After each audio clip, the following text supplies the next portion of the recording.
Here's a quick little video from the Sugar Shack in Colebrook, New Hampshire, trying to replace an interior door that my dog chewed up. First, let me apologize for the noise outside, which is the generator that runs this shop. A generator and some solar panels. But here you see, we've got the old door. Thank you, Neo. And the new door, which is underneath, stacked up on top of one another. The key here, when you're getting a new blank, is to make sure that these holes are exactly lined up for the knob so that you don't have the problem later on trying to match up where the door latch goes. Anyhow, the other thing you want to do is mark along the bottom of the top of the slab that you're going to remove. Before I get too involved in cutting up the blanks, door blank, I want to make sure I address exactly tracing out exactly where the new hinges are going to go by using the old hinge locations. And this is what I've done here.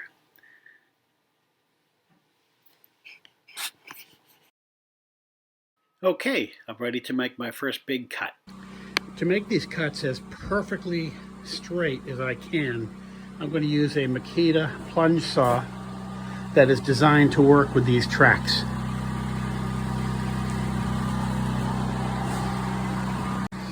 Well, I'm not a spokesman for Makita. What I love about this system is how this little rubber strip on the guide, if you just touch it right up to the line, and then you secure it to your wood with one of these clamps, holds on there very nicely. Let's get the other one clamped up.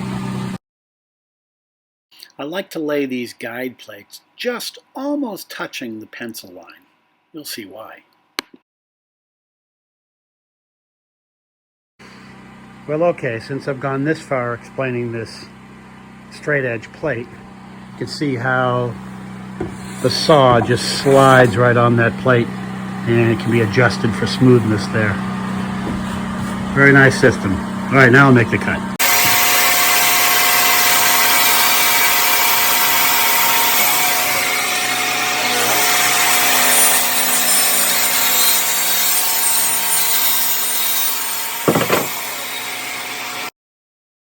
That's a nice razor sharp edge that the saw puts on the blank, the door blank. See, I'm going to have to fill some of this in here with a piece of stock of wood, but that's no big deal. I'll fill that in. Okay, let's do the other end. Be taking off a lot less on this end, but it's got to go. So same situation, we line up the plate right on the pencil line, and this will come right off. Clamp it down.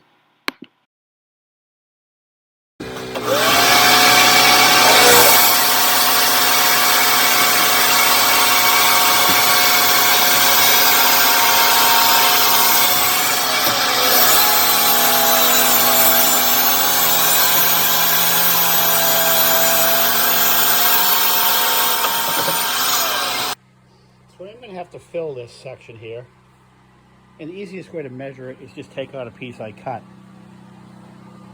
And I can see here that it's going to be 1 1/8 inches wide, and that'll work on the length.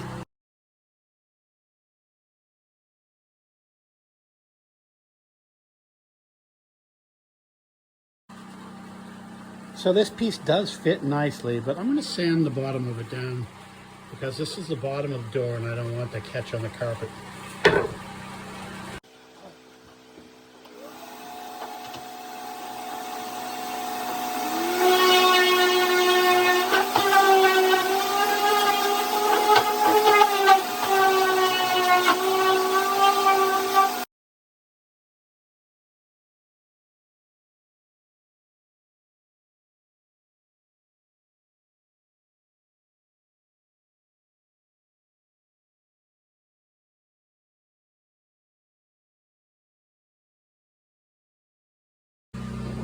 So now I'm going to turn my attention to these mortises for the hinges.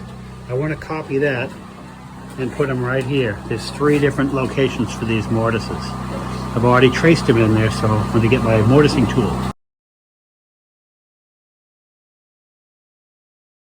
I think it's a good idea to attach the mortising template over your old door just to see how everything fits, including the depth of the router. You do have to use a 1/2-inch cutter bit with a guide. If you don't use that guide, you'll screw up the template.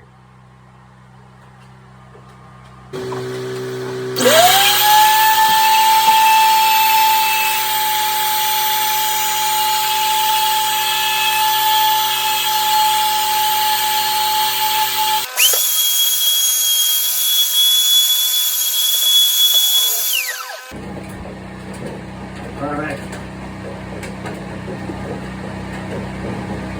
Works for me.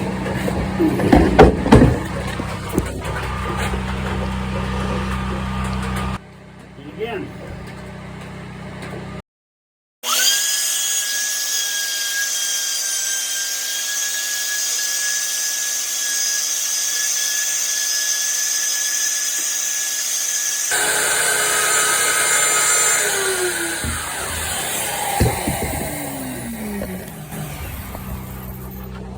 Yeah, nice.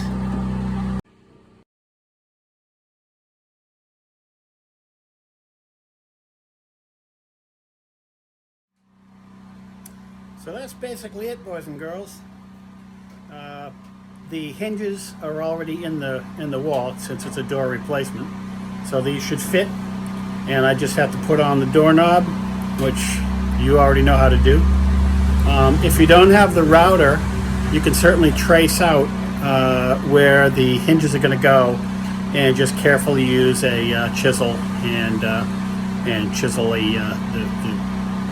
the wood out of there. Anyhow, Gary Lee in Colebrook, New Hampshire. Hope you enjoy it.